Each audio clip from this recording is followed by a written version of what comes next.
Welcome all my dear students. Solution के fourth lecture में एक बार आपका फिर से स्वागत है।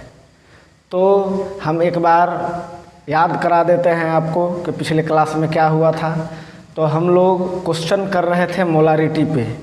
3 टाइप देख चुके थे मोलारिटी में क्वेश्चन सॉल्व करने का। फर्स्ट टाइप हम आपको दिखाए थे सिंपल सा, वो जो फॉर्मूला बताए थे m इज इक्वल टू जो सिंपल फार्मूला होता है क्या होता है, W into 1000 upon mm into volume in ml। Second formula आपको बताए थे कि अगर कंसंट्रेशन दे दे, अब कंसंट्रेशन में भी ध्यान रखना है कि परसेंट W/W है या परसेंट W/V है। तो जब परसेंट W/V था तो हम लोग वहाँ पर फार्मूला दिए थे m is equal to 10W upon mm। और अगर W/W कंसंट्रेशन दिया हो, उसको हम लोग परसेंट बाई मास भी बोलते हैं, तो हम लोग फार्मूला यूज किए थे 10dW अपॉन mm। ठीक है, एक प्रॉब्लम भी किए थे, कुछ 1-2 और प्रॉब्लम हम देख लेते हैं। ठीक है, तो लिखिए क्वेश्चन को। एक प्रॉब्लम हम आपके सामने लिखे हैं, पढ़ लीजिए एक बार। क्वेश्चन को आराम से पढ़ा कीजिए। ये एनसीईआरटी का प्रॉब्लम है एक्सरसाइज का, और क्वेश्चन देख के लग रहा है कि काफ़ी लंबा चौड़ा सॉल्यूशन करना होगा, और बुक्स वगैरह में बहुत लंबा सॉल्यूशन दिया हुआ भी है। लेकिन हम आपको बोले हैं कि आपको बड़े से बड़ा प्रॉब्लम 2 या 3 स्टेप में क्लियर करा दिया जाएगा आपको। ठीक है, तो क्या है क्वेश्चन पढ़िए। Concentrated HNO3 acid used in laboratory work, यहाँ पे इन है, used in laboratory work is 68% HNO3 by mass. जो ही बाई मास कहा, यानी ये आपको परसेंट W/W की बात कर रहा है। ओके, अब 68% HNO3, तो यहाँ आपको कंसंट्रेशन दिया हुआ है। In aqueous solution what should be the molarity of solution of the such sample of acid if density of the solution is 1.504, यानी यहाँ आपका डेंसिटी दिए हुए हैं। तो सीधा सी बात है कि कंसंट्रेशन अगर बाई मास में हो, तो कल आपको हम अपने पिछले लेक्चर में बताए हैं कि कंसंट्रेशन अगर बाई मास में हो तो कौन सा फॉर्मूला यूज करेंगे, m is equal to 10dW upon mm। ठीक है, अब ये बड़ा सा प्रॉब्लम जो है आसानी से सॉल्व होगा हमारा। पुट कीजिए वैल्यू 10d मतलब डेंसिटी कितना है मेरा 1.504 इंटू W क्या था बताए थे, परसेंट W/W, यानी ये है कंसंट्रेशन, यानी कितना है 68 पुट कर दिए। अब हम यहाँ पे मोलर मास, नाइट्रिक एसिड का मोलर मास कितना होता है, तो हाइड्रोजन का 1, नाइट्रोजन का 14 और ऑक्सीजन का 16, 60 इंटू 3 48। अब इसको आप ऐड कीजिएगा तो आ जाएगा 63। ठीक है, तो यहाँ हम 63 लिख दिए। ओके, अब क्या करते हो कि आप इस तरह का प्रॉब्लम सॉल्व करते हो तो एक चीज़ ध्यान दिया करो, पॉइंट के बाद बहुत ज़्यादा है तो बहुत ज़्यादा लेने की आवश्यकता नहीं है, 1 या 2 पॉइंट तक आप लिख सकते हैं। तो आप इतना लेंदी करने की आवश्यकता नहीं है। आप क्या करो, सीधे से 2 यहाँ से 0.4 जैसा कटने के अनुसार इसको, पॉइंट के बाद ज़्यादा उतना रखने की ज़रूरत नहीं। अब इसको आसानी से 3 से कट जाएगा ये 0.5 बार में, और ये कटेगा 21 बार में। ओके, अब इसको आगे सॉल्व करते हैं। 10 से इसमें मल्टीप्लाई कर दो तो ये पॉइंट हट जाएगा, यानी 5। अब 5 से इसमें मल्टीप्लाई कर दो तो कितना हो जाएगा 0। ठीक है, अब 3 4 ओके, और 21 आ गया मेरा। अब इसको हम डिवाइड कर लेंगे, डायरेक्टली कटेगा नहीं, तो डिवाइड करेंगे तो कितना होगा, पहले 34 है तो 1 बार में 1 बार में, फिर क्या हो जाएगा 6 बार में जाएगा, पॉइंट एक 0 लाएंगे, फिर 1 बार में, और फिर 9, यानी 16.19 m। ये तो कैलकुलेशन की चीज़ है, लेकिन ये बड़ा से बड़ा प्रॉब्लम देखिए कितना आसानी से सॉल्व हो गया, क्योंकि हमने आपको वहाँ बताया था पिछले लेक्चर में कि हम सभी क्वेश्चन का टाइप में बांट दे रहे हैं सभी क्वेश्चन को। आपको क्वेश्चन देख के जो दिमाग लगाना है वही फॉर्मूला में ही लगा चुके हैं। अब हम लोग को यहाँ दिमाग नहीं लगाना है, अब हम लोग को सिर्फ यही करना है कि पुट द वैल्यू और गेट द रिजल्ट। अब बड़ा से बड़ा प्रॉब्लम हम लोग आसानी से सॉल्व करेंगे। एक प्रॉब्लम और लिखते हैं, तो सेकेंड प्रॉब्लम हाँ आपके सामने फिर से लिख दिए हैं। क्या है क्वेश्चन, पहले आराम से पढ़ा कीजिए आप लोग। A solution of glucose in water is labelled as 10% W/W. What would be the molarity of solution if density of solution is 1.2 ग्राम पर ml? अब फिर से आपको कंसंट्रेशन, अब कि तो वहाँ बाई मास कह रहा था, अब क्लियर आपको W/W दे दिया, यानी ये आपको कंसंट्रेशन दे दिया यहाँ पे। और क्या दिया है, आइए डेंसिटी दिया हुआ है यहाँ पे 1.2 ग्राम पर ml। अब फिर से हम लोग फार्मूला का इस्तेमाल करेंगे। अब आप कह रहे होगे सर आप गिवन वगैरह कुछ लिखते नहीं हो, तो आप वो अंतिम में कर लेना, मेन काम हम लोग अभी कर रहे हैं। हमको इंट्रेंस लिखना है, सिर्फ जैक बोर्ड नहीं लिखना है, फट से कैसे कैलकुलेट किसी प्रॉब्लम को जल्दी से कैसे कैलकुलेट किया जाए। तो m = क्या फार्मूला होता है, तो परसेंट W/W है, इसके लिए हम आपको बताए हैं 10dW/mm, यही ना। अब 10 लिख लिए, फिर से d डेंसिटी है, कहाँ पे है हमारा, यहाँ पे है 1.2 इंटू W क्या है, कंसंट्रेशन, ये कंसंट्रेशन को माने थे, फार्मूला में जाके देखिए, तो इंटू क्या हुआ 10 और m मोलर मास ग्लूकोज का। तो ग्लूकोज का फार्मूला क्या होता है छोटे, C6H12O6। अब इसको हम सिखाए हैं मोलर मास निकालने। कार्बन का 12 होता है और 6 है, तो 12 × 6 कितना हो जाएगा 72। इसका कितना हो जाएगा 12 × 1 12 प्लस यहाँ कितना हो जाएगा 6 × कितना 16, ठीक है। अब इसको मतलब 96 कर दो, यानी कितना हो जाएगा 180, ठीक है। अब यहाँ पे हम 180 पुट कर लिए। अब इसको सॉल्व कीजिए, यहाँ से ये 10 कैंसिल हो जाएगा, ये 10 से इसमें गुना कर दीजिएगा तो 12 हो जाएगा, सीधे सीधे पॉइंट हट जाएगा। अब 18, अब इसको 6 से काट दीजिए, तो ऊपर 2 नीचे 3, यही ना। अब 2/3 को डिवाइड कर दीजिए, क्या हो जाएगा, पॉइंट बैठाइएगा तो 20 हो जाएगा, यानी 6 फिर से, यानी हमारा आंसर हो जाएगा 0.66 लिख दीजिए इसको, या 6 आ रहा है तो 67 मोलर। आसानी से ये भी NCERT के एक्सरसाइज का ही प्रॉब्लम है, ठीक है। नेक्स्ट क्वेश्चन देखते हैं। अब देखिए कितना लोग को कन्फ्यूजन हो रहा है कि फार्मूला सर हम कहीं भूल तो नहीं जाएंगे, फार्मूला तो कुछ है ही नहीं। इसको भी हम बताए हैं कि कैसे उस फार्मूला से यहाँ डेराइव किए थे। तो अब कंसंट्रेशन पर हमें याद रखने के लिए आपको बता देते हैं कि अगर परसेंट W/V दिया हो, इसको नोट कर लीजिएगा स्टार करके। अगर परसेंट W/V दिया हुआ है और परसेंट W/W दिया हुआ है, तो पहले भी बता चुके हैं हम कि सिर्फ क्या चीज़ का फ़र्क है इन दोनों में, वॉल्यूम और मास इधर है, तो इधर आप सिंपली डेंसिटी से गुना कर दीजिए। यानी आप एक फार्मूला को याद रखिए। पहला फार्मूला जब परसेंट W/V था तो हम क्या याद कराए थे, 10W/mm, यहाँ 10W/mm बताए थे, 10W/mm बताए थे, ठीक है। और यहाँ पर क्या बताए हैं हम आपको 10W/mm, अब कहाँ से गुना करना है, D से, तो 10dW/mm हो जाएगा। समझ रहे हैं, क्या से गुना हो जाएगा, D से गुना हो जाएगा, ओके। तो ये सब फार्मूला आप आसानी से याद रख सकते हैं कि अगर परसेंट W/V दिया हुआ है तो 10W/mm, और अगर परसेंट W/W निकालना है तो सिर्फ D से गुना कर देंगे, दैट इज 10dW/mm, ओके। तो नेक्स्ट प्रॉब्लम करते हैं हम।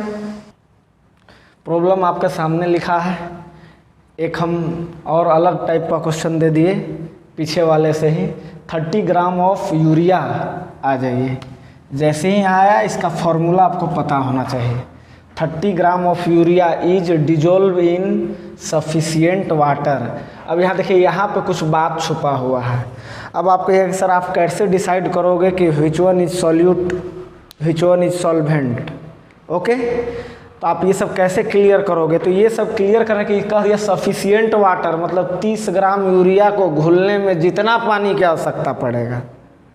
सफिशिएंट वाटर मतलब ये हमको डिनोट कर दिया कि सॉल्वेंट है। इसलिए ये तो कोई कहेगा सर दिया हुआ नहीं कि आप कैसे आइडेंटिफाई कर ले, तो एक ही तो दिया हुआ है, दूसरा दिया हुआ नहीं, आप कैसे डिटरमाइन करोगे कि सॉल्यूट है कि सॉल्वेंट। तो यहीं से पकड़ लेना है कि सफिशिएंट वाटर है, जितना में घुल जाए, इसीलिए सॉल्वेंट कह रहे हैं। ठीक है, sufficient water to produce 2 litre of solution. यानी आपका यहाँ पे देखिए ये वॉल्यूम दिया हुआ है, वॉल्यूम, और ये क्या दिया हुआ, अब फिर से मास दे दिया, कंसंट्रेशन नहीं दिया हुआ, इसीलिए एक बार बदल के दिखा रहे हैं। फिर से मास दे दिया है आपको, यहाँ ये मास है। तो हम पुराना फार्मूला जो स्टार्टिंग फार्मूला यूज करते हैं, कंसंट्रेशन तो है नहीं कि वो दोनों में से कोई एक लगाएंगे। ठीक है, तो क्या हमारा जनरल फार्मूला होता है मोलारिटी के लिए, लेकिन पहले हमको W/V निकालना है। तो पहले ये निकाल लेते हैं। फर्स्ट का सॉल्यूशन कर रहा हूँ मैं, क्या होता है %W/V निकालना है। %W/V इज इक्वल टू, याद कीजिए ऊपर मास है तो W सॉल्यूट लेते थे, पहले हम पढ़ाए हैं, सेकेंड कंसंट्रेशन टर्म है शायद ये। नीचे वॉल्यूम है तो नीचे वॉल्यूम लेते हैं, वॉल्यूम ऑफ सॉल्यूशन। अब परसेंट है तो इंटू 100 से गुना करेंगे हम लोग। ध्यान रहे मास हमेशा ग्राम में लेना है और वॉल्यूम का सॉल्यूशन हमेशा ml में लेना है। अब मास ऑफ सॉल्यूट कितना है 30 ग्राम, तो यहाँ से हम 30 ग्राम पुट कर लिए। वॉल्यूम ऑफ सॉल्यूशन 2 लीटर, लीला का में है ml में, तो 2 लीटर, और लीटर को ml में बदलना हो तो 1000 से गुना कर देते हैं इंटू 100। अब इसको सॉल्व कीजिए, आपका आंसर आ जाएगा। 2 0 से 2 0 यहाँ कैंसिल हो गया, 1 से यहाँ कैंसिल हो गया। अब इसको डिवाइड कीजिएगा तो कितना आ जाएगा 1.5। ये आ गया आपका %W/V। अब सेकेंड प्रॉब्लम है मोलेरिटी। तो मोलेरिटी का फार्मूला नॉर्मल फार्मूला लगाएंगे, 10dW/m या 10W/m तब लगाना है जब कंसंट्रेशन दिया हुआ हो। नहीं दिया हुआ है तो हम सिंपल वो जो फार्मूला लगाते हैं W is equal to mm into volume in ml into 1000। Sir आप लीटर में दिया हुआ है, हमेशा ml में लेते हैं, मैक्सिमम क्वेश्चन ml में रहता है, इसलिए हम ml में लेके चलते हैं। कहीं से कोई दिक्कत नहीं, लीटर दिया हुआ है, यहाँ हम ml में बदल लेंगे, फार्मूला मेरा करेक्ट हो जाएगा। अब बताइए W मास ऑफ सॉल्यूट 30 ग्राम बैठा दिए इंटू 1000, mm मोलर मास। तो पहले हम यूरिया का फार्मूला आप लोग को पता है, NH2CO NH2, यही यूरिया है। ओके, अब नाइट्रोजन का कितना होता है 14, अब इसका 2 16, यानी इसका 16 हो गया तो इसका भी 16 होगा। ओके, अब इसका कितना हो जाएगा, इसका 12, कार्बन का 12 और ऑक्सीजन का 16। अब इसको आप ऐड कीजिएगा, इसको आप ऐड कीजिएगा तो आ जाएगा 60। ठीक है ना, 6 6 12, 2 14 और 6 20, ठीक है 60। अब यहाँ हम 60 पुट कर दिए। ओके, वॉल्यूम इन ml, फिर से देखिए यहाँ 2 लीटर है तो 2 को ml में लीटर को बदलने के लिए क्या करना होगा, 1000 से नीचे गुना करना होगा। अब इसको आप आसानी से सॉल्व कर लीजिए, क्या हो जाएगा 1 2, ये तो चला जाएगा, कट गया डायरेक्ट। अब क्या होगा 1 0 से 1 0 यहाँ कैंसिल हो गया, और 3 से ये कट गया, यानी क्या आ गया 1/4, और इसका मतलब 0.25 m। आया समझ में क्वेश्चन? ठीक है, अब एक चीज़ थोड़ा यहाँ पर पॉइंट देके हम लिखेंगे, एक जानकारी ले लेते हैं हम लोग, कुछ 2-3 पॉइंट आपको हम बताने वाले हैं। जैसे मोलारिटी का वैल्यू क्या है, m इज इक्वल टू, अगर 1 आ गया, कहीं 1 लिखा हुआ है तो इसका मतलब होता है छोटे मोलर सॉल्यूशन। क्या होता है? Molar solution, molar solution. अब क्या रहेगा कि आपको प्रॉब्लम में लिखा हुआ रहेगा मोलर सॉल्यूशन। अब आप कहोगे कि क्या ये मोलर सॉल्यूशन होता क्या है? यानी उस न्यूमेरिकल प्रॉब्लम में आपको मोलारिटी का वैल्यू 1 दिया हुआ है, ये पढ़ के हमको ये समझना है। मतलब मोलर सॉल्यूशन का मतलब m का वैल्यू 1। उसी प्रकार आपको कह देगा सेमी मोलर सॉल्यूशन। सेमी का मतलब क्या हुआ? हाफ। यानी सेमी मोलर सॉल्यूशन का मतलब ऐसा सॉल्यूशन जिसकी मोलारिटी 1/2 हो। उसी प्रकार से डेसी मोलर सॉल्यूशन अगर हम कहते हैं तो डेसी मतलब 10, यानी ऐसा सॉल्यूशन जिसकी मोलारिटी 1/10 हो, उसे हम लोग क्या कहेंगे? Deci molar solution. तो हम इसको लिख लेते हैं। अगर m = 1/2 का मतलब semi molar solution, semi molar solution. उसके बाद अगर m = कहीं 1/10 है, इसका मतलब क्या होता है? Deci molar solution. ठीक है। अब कहीं हमसे कोई पूछ देगा कि डेसी मोलर सॉल्यूशन है तो तुरंत डेटा निकाल लेंगे m = 1/10। अगर कहीं लिखा हुआ है सेमी मोलर सॉल्यूशन है तो फट से डेटा निकाल लेंगे m = 1/2। मोलर सॉल्यूशन लिखा हुआ है तो फट से हम लोग क्या निकाल लेंगे? m = 1। समझ में आया? तो हम एक मोलारिटी के एक और दूसरे फार्मूले की ओर बढ़ते हैं, वो है डाइल्यूशन फार्मूला। तो चलिए हम लोग उसको पढ़ते हैं। तो हम लोग एक मोलारिटी से ही रिलेटेड टर्म लाए हैं, डाइल्यूशन फार्मूला। नाम से ही पता चल रहा है कि डाइल्यूट करना है, डाइल्यूट होने से कुछ रिजल्टिंग सॉल्यूशन का वैल्यू निकालना है। तो डाइल्यूशन फार्मूला क्या है? तो आइए इस बात को ऐसे मोटे तौर पर समझिए। जैसे कोई एक सॉल्यूशन है, मान लिए सिंपली एक बर्तन में एक सॉल्यूशन रखे हैं जिसकी मोलारिटी मान लिए कि x है, वॉल्यूम y मान लिए। ओके। अब क्या कर रहे हैं कि उस सॉल्यूशन में हम बाहर से पानी मिला के डाइल्यूट कर रहे हैं।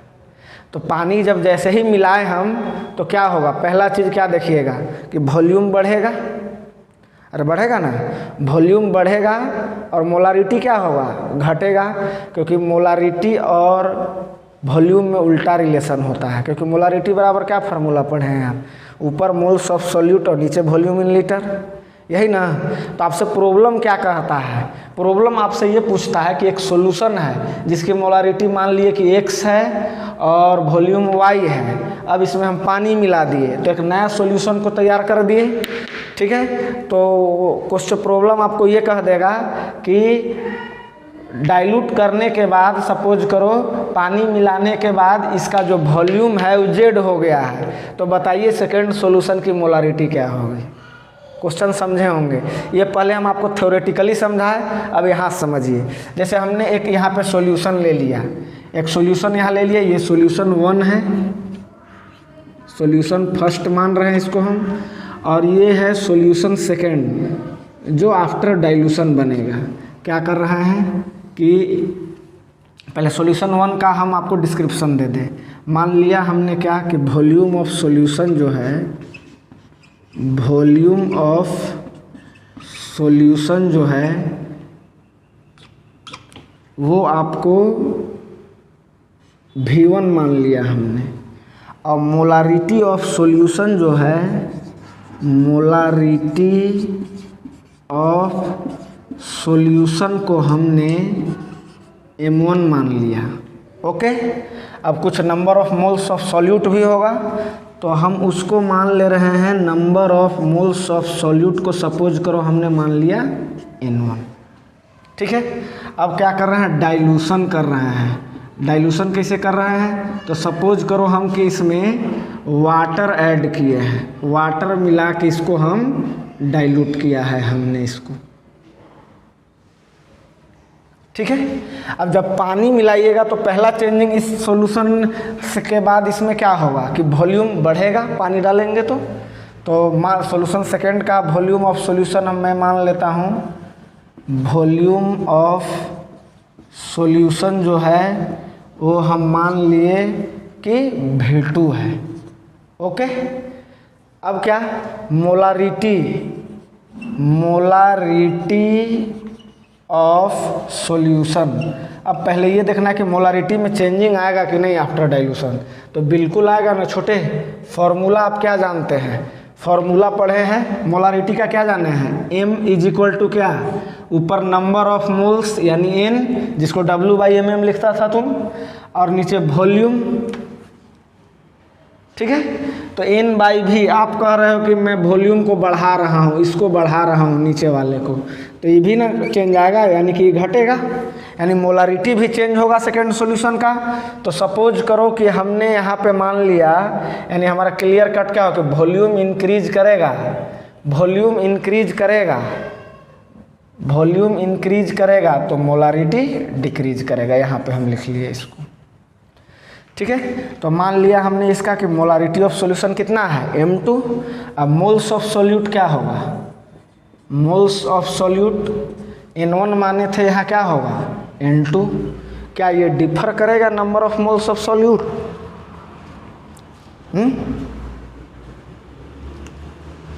बुझा रहा है कुछ? जैसे एग्जाम्पल लेते हैं, नहीं बाबू मोल्स में, सॉल्यूट के मोल्स में कोई चेंजिंग नहीं आएगा।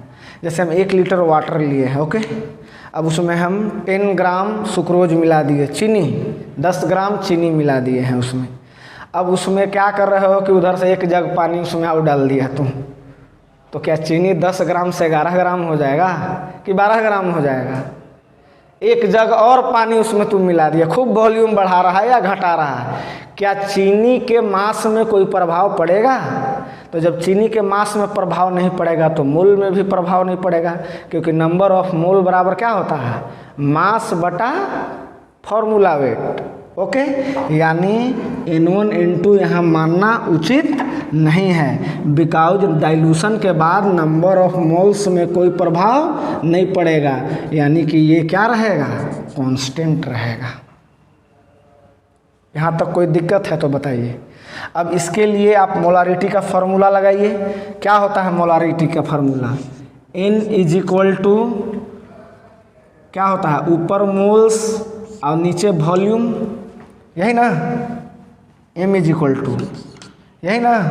अब इसको आप n के टर्म में लाइए तो क्या हो जाएगा, n इज इक्वल टू क्या आ जाएगा मेरा, m भी, m क्या है मोलारिटी, तो फर्स्ट सॉल्यूशन के लिए मोलारिटी क्या माने हैं, तो m1 लिख लिए, और वॉल्यूम क्या माने हैं, v1 लिख लिए, इक्वेशन 1। अब उसी प्रकार सॉल्यूशन सेकेंड के लिए यही मोल निकाल लीजिए। यहाँ पे क्या होगा, तो फिर से वही फॉर्मूला यहाँ पर भी इस्तेमाल करेंगे, m is equal to n/v, और n इज इक्वल टू क्या हो जाएगा, mv। अब यहाँ पर सेकेंड सॉल्यूशन के लिए m क्या माने हैं, मतलब मोलारिटी क्या माने हैं, m2, वॉल्यूम क्या माने हैं, v2, इक्वेशन 2। यहाँ तक कोई दिक्कत है तो हमको आप बताओ, ठीक है, ओके। फिर से मैं यहाँ इसको ठीक से लिख देता हूँ, क्या, n is equal to m2 v2 मेरा आ गया, इक्वेशन 2। ओके, तो अब देखिए कि नंबर ऑफ मोल्स क्या है, दोनों का सेम है दोनों का, इसलिए जब n ये दोनों मोल कांस्टेंट है, मतलब LHS इक्वल है तो RHS भी इक्वल होगा, यानी कि यहाँ से फॉर्मूला तैयार कर लेंगे। ये जब इक्वल हो जाएगा तो मेरा फॉर्मूला क्या हो जाएगा, m1 v1 is equal to m2 v2। ठीक है, नोट कीजिए, यहाँ पे जगह नहीं है मेरा, हम अगले में लिख रहे हैं। हाँ, तो ये इसको 1 मान लिए, इसको 2 मान लिए, तो अब क्या कर रहे हैं, from equation 1 and 2, from equation 1 and 2। इतना लिखना कोई ज़रूरी नहीं है, लेकिन फिर भी चलो लिख देता हूँ। वी गेट n इक्वल है, अभी तुरंत साबित कर चुके हैं हम, तो क्या मेरा फॉर्मूला आ जाएगा, m1 v1 is equal to m2 v2। बहुत इम्पोर्टेंट फॉर्मूला है ये भी डाइल्यूशन का। अब प्रॉब्लम में करेगा क्या आपसे कि फर्स्ट सॉल्यूशन की मोलारिटी और वॉल्यूम दे देगा, सेकेंड सॉल्यूशन का मोलारिटी दे देगा, आपसे वॉल्यूम पूछ लेगा। या ऐसा कर सकता है कि कहेगा कि how much volume, of 10m solution, जिसकी मोलारिटी 10m है, उसका कितना वॉल्यूम लेंगे कि ये 200 ml XM सॉल्यूशन बन जाएगा, कुछ भी मान लेंगे। मतलब इसका भी वॉल्यूम निकालने के लिए, जैसे फर्स्ट सॉल्यूशन का मोलारिटी देके वॉल्यूम निकालने के लिए कह देगा, ये दोनों डेटा मैंने 4 में 3 डेटा देके आपको निकालना शुरू करेगा। बस आपको क्वेश्चन में ध्यान से इसे पढ़ के ये पता कर लेना कि मेरा फर्स्ट सॉल्यूशन कौन है, सेकंड सॉल्यूशन कौन है। ठीक है, अब क्या है, अब आपसे एक और क्वेश्चन यहाँ पूछ देता है उसके अलावा, volume of water added, volume of water added, कि पानी कितना मिला है। ठीक है, तो क्या करेंगे, फाइनल वॉल्यूम में से इनिशियल वॉल्यूम को घटा देंगे। शुरू में कितना वॉल्यूम था, बाद में कितना हो गया। जब वॉल्यूम हमारे पास सेकेंड वॉल्यूम पता चल जाएगा तो डायरेक्ट निकाल लेंगे V2 माइनस V1। ओके,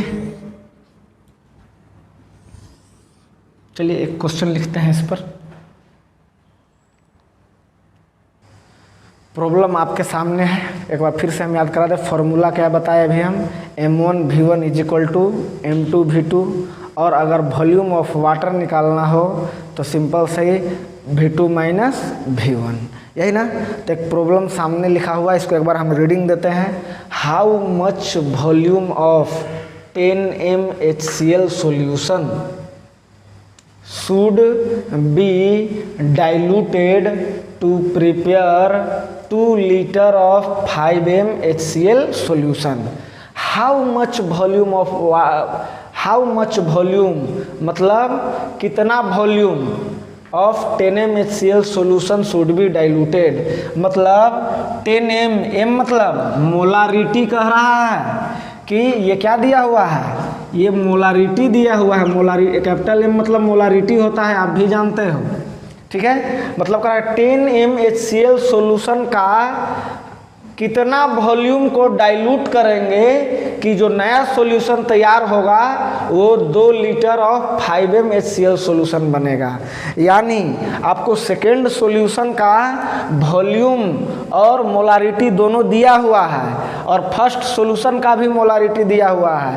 कह रहा है कि इसका कितना वॉल्यूम लेंगे हम लोग कि जो second solution 2 litre 5m HCl solution का हो जाए। ये तो क्वेश्चन समझने की बात। अब यहाँ से आप क्लियर कीजिए कि कौन सॉल्यूशन 1 है और कौन सॉल्यूशन 2। तो पढ़ने से पता चल रहा है कि सॉल्यूशन फर्स्ट का डेटा दे रहा है, यानी ये क्या है, ये आपका M1 हो गया, और ये क्या है, वॉल्यूम, ये वॉल्यूम है, यानी V1 आपका दिया हुआ है। V1 दिया हुआ नहीं, यही आपको कैलकुलेट करना है। यहाँ से should be diluted to prepare 2 litre, यानी V2 है ये दूसरे सॉल्यूशन का, 5m यानी M2 है। अब आप फट से फॉर्मूला लगा दीजिए, क्या होता है, M1 V1 is equal to M2 V2। अब डेटा पुट कीजिए। अभी सब डेटा को अगर यहाँ से लिखना चाहते हैं तो आप लिख लीजिए फिर से, अगर गिवन करके लिखना चाहते हैं तो। अब आइए M1 कितना है मेरा छोटे, 10 है, और फर्स्ट सॉल्यूशन का वॉल्यूम ही निकालना है हमको, यानी V1। M2 कितना है, 5 है। V2 कितना है, 2 लीटर है। अब यहाँ पर ये बात ध्यान देना कि आंसर जो आएगा मेरा वो लीटर में आएगा। अगर इसको 2 लीटर को 1000 से गुना करके ml में बदल लेते हो तो आंसर ml में आएगा, उससे तो कोई दिक्कत है नहीं आपको। आइए, तो क्या हो जाएगा, ये 10 उधर चला जाएगा, तो V1 इज इक्वल टू 5 × 2/10, यानी कैंसिल, कितना आ गया, 1 लीटर की ml, लीटर, क्योंकि हमने यहाँ लीटर में पुट किया है। ओके, तो हमारा जो फर्स्ट सॉल्यूशन का कितना वॉल्यूम चाहिए था हमको, 1 लीटर चाहिए था वॉल्यूम। ओके, आई बात समझ में, तो हमारा यही आंसर हुआ। सेकेंड क्वेश्चन आपके सामने लिखा हुआ है, एक बार मैं पढ़ देता हूँ इसको। How much water should be added in 500 ml of semi molar HCl solution. अब यहाँ पे अंडरलाइन कीजिए, semi molar HCl solution to make it decimolar solution, फिर से यहाँ पे अंडरलाइन कीजिए। अगर शुद्ध इंग्लिश पूछोगे तो हिंदी इसका क्या होगा, how much water should be added in 500 ml of semi molar HCl solution to make it decimolar solution. कह रहा है कि डेसीमोलर सोल्यूशन बनाने के लिए, ठीक है, 500 ml सेमी मोलर सोल्यूशन में कितना वाटर मिलाएंगे, मतलब 500 ml semi molar HCl solution में कितना पानी मिलाएंगे कि सेकेंड सोल्यूशन डेसीमोलर सोल्यूशन बन जाए।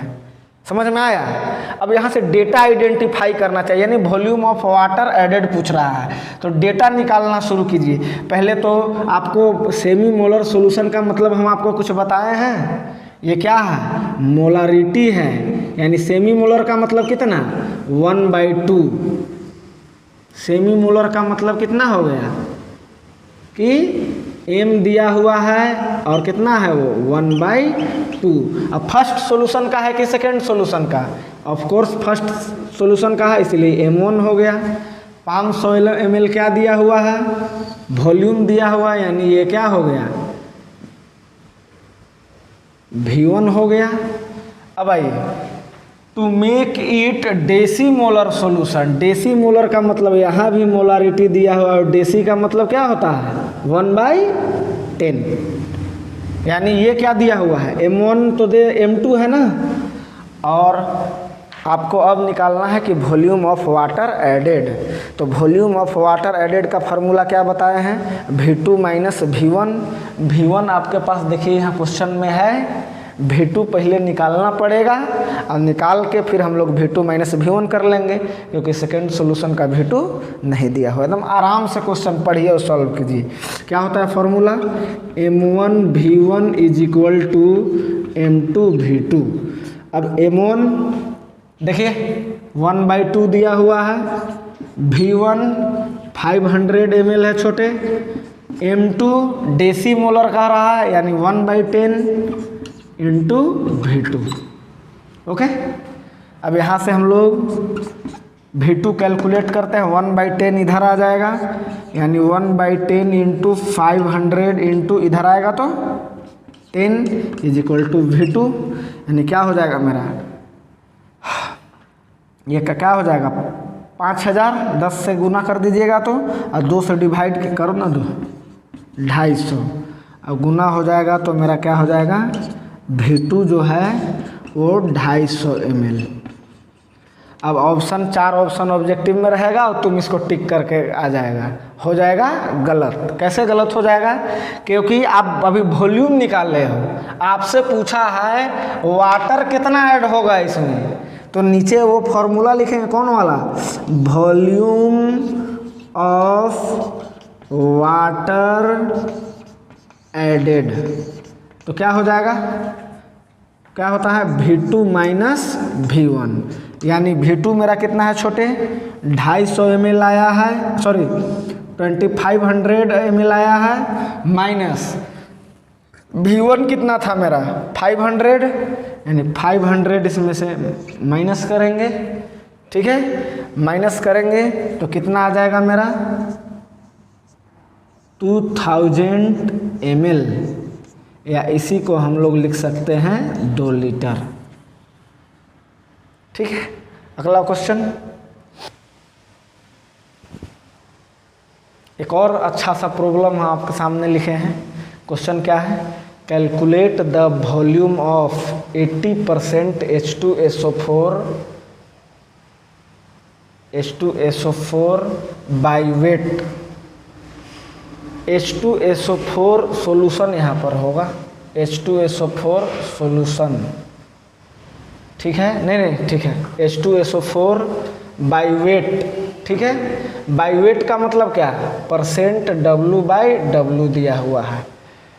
रिक्वायर्ड टू प्रिपेयर मतलब बनाने के लिए ज़रूरी होगा कितना, 1 litre of 0.2 m H2SO4 solution, मतलब ये कह रहा है कि 1 लीटर ऑफ 0.2 2mH2SO4 सॉल्यूशन बनाने के लिए 80% H2SO4 का कितना वॉल्यूम रिक्वायर्ड होगा, यानी सॉल्यूशन फर्स्ट का वॉल्यूम आपसे पूछ रहा है, यानी आपको यहाँ पे निकालना है वॉल्यूम निकालना है, यानी V1 आपका वाट है, ठीक है। V1 आपका क्या है, वाट है। अब देखिए of 80% H2SO4 by weight required to prepare 1 litre, यानी यहाँ देखिए ये V2 दिया हुआ है, यहाँ क्या दिया हुआ है, M2 दिया हुआ है, ओके। अब आप कहोगे कि सर V1 है, M1 तो नहीं दिया हुआ है, M1 भी नहीं दिया हुआ है। बाबू परसेंट W/W अगर कंसंट्रेशन दिया हुआ हो तो क्या हम मोलारिटी नहीं निकाल सकते हैं? उसके लिए एक और चीज़ की ज़रूरत है जो क्वेश्चन में हमको लगता है कि नोट नहीं कर पाए हैं, ठीक है, नोट नहीं कर पाए हैं तो हम, हाँ एक डेटा इसमें छूट गया था, क्या क्वेश्चन में दिया हुआ है डेंसिटी भी, आपको डेंसिटी दिया हुआ है छोटू कितना 1.80 ग्राम पर ml। एक और डेटा दिया हुआ है ब्रैकेट में जो लिखना भूल गए थे हम, वो कितना है, यही क्या है मेरा डेंसिटी है। अब आप क्लियर कट देखिए कि M2 दिया हुआ है, V2 दिया हुआ है, V1 निकालना है। अब M1 सर कैसे निकलेगा, तो पहले 80% यहाँ देखिए ध्यान से 80% W/W अगर क्वेश्चन में दिया हुआ है तो क्या मोलारिटी कैलकुलेट नहीं करने जानते हैं? तो सबसे पहले हम लोग मोलारिटी कैलकुलेट कर लेंगे यहाँ से, यहीं से हमको M1 मिलेगा। कैसे मिलेगा, तो सबसे पहले कैलकुलेट क्या करते हैं, M1 निकालते हैं। कैसे M1 निकालेंगे बाबू, देखिएगा यहाँ M1 हम लोग कैसे निकालेंगे, तो वही क्या फार्मूला, परसेंट W/W हो तो क्या फार्मूला लगाएंगे हम लोग, 10dW/mm, ऐसे ही ना। अब 10dW/mm, 10 डेंसिटी कितना है 1.80, ओके, इंटू W क्या होता है, percent W/W, 80 mm molar mass, किसका मोलर मास, सल्फ्यूरिक एसिड का। तो सल्फ्यूरिक एसिड का मोलर मास क्या हो जाएगा, छोटे जोड़ो तो, हाइड्रोजन 2 है तो 2 हो गया, 2 × 1, सल्फर का कितना होता है 32, और इसका कितना होता है 16 × 4 यानी 64, यानी होगा 98, यानी यहाँ पे हम लोग क्या पुट कर देंगे 98। अब इसको 10 से यहाँ एंट्री करा दीजिए तो ये 18 हो जाएगा, 18.0 जिसको हम 18 लिखेंगे अपॉन 80 इक्वल टू 98। अब इसको काटना चाहते हैं, काटिए, देखिए कितना से कटेगा, इसको 2 से काटिए तो 9 बार यहाँ क्या हो जाएगा 49, यानी क्या आ जाएगा छोटे बताओ तो, ऊपर क्या आ गया 720 और नीचे आ गया 49। अब इसको डिवाइड कीजिए, ठीक है, तो डिवाइड कीजिएगा तो शुरू में 49 से एक बार में, ठीक है, फिर 14.7 समथिंग जाएगा, ठीक है, समझ आए। अब यहाँ से सेकेंड स्टेप क्या कैलकुलेट करेंगे, सेकेंड स्टेप अब हमको M1 आ गया तो अब फिर से हम लोग फार्मूला लगाएंगे, क्या M1V1 is equal to M2V2। अब लगा दीजिए, हम M1 कैलकुलेट कर चुके हैं, कितना है 14.7, V1 तो निकालना ही है हमको, M2 कितना है 0.2 है, और V2 कितना है 1 लीटर है।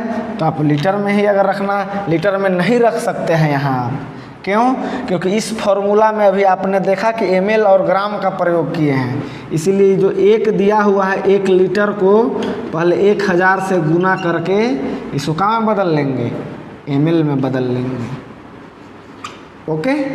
अब यहाँ से क्या आ जाएगा V1 is equal to 0.2 into 1000 upon 14.7। अब क्या हो जाएगा, 1 से 1 हट जाएगा, यानी कितना हो जाएगा 2000 अपॉन 147। अब इसको डिवाइड कीजिएगा, एकदम आराम से साइड में जाकर भागा कर लिया कीजिए, फर्स्ट क्लास।